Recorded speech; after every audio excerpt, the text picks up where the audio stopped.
نعم في هذا احنا التوقيت. كنا ثلاثة.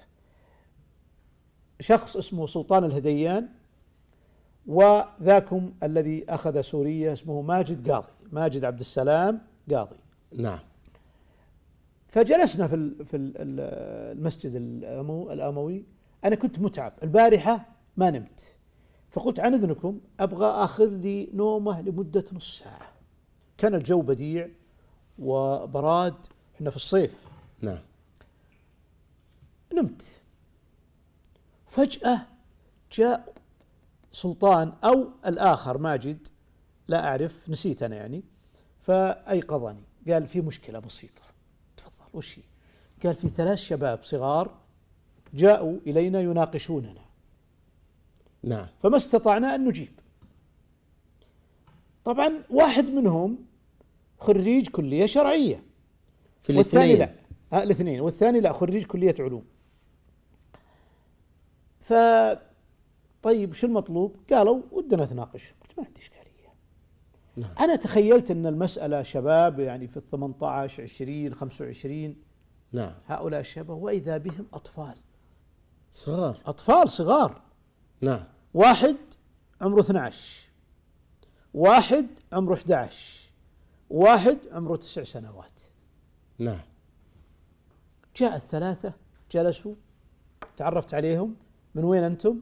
قالوا من قرية أو مدينة كذا وكذا قريب من بيروت، 160 كيلو جنوب بيروت أو 100 كيلو أو 60. شوف بعد المسافة. نعم. أضاعت بعض المعلومات. طيب ليش جايين هنا في سوريا في دمشق؟ قالوا جئنا للمشاركة في أربعينية الحسين. أنا ما كنت أعرف أن هذا وقتها. نعم. وقت الأربعينية ما كنت أعرف. يعني أخبرني هؤلاء في الأطفال سفر. نعم. أننا جئنا من لبنان إلى دمشق لحضور الأربعينية. لحضور الأربعينية في مقام السيدة زينب. نعم. طبعا بدأ الحوار. قلت وش كنتوا تحاورون عن إيش؟ قال الكبير كنا نتحاور مع الأخوين، يقصد اللي معي هذولا، عن أيهما أولى بالإمامة، أبو بكر أو علي رضي الله عنهم.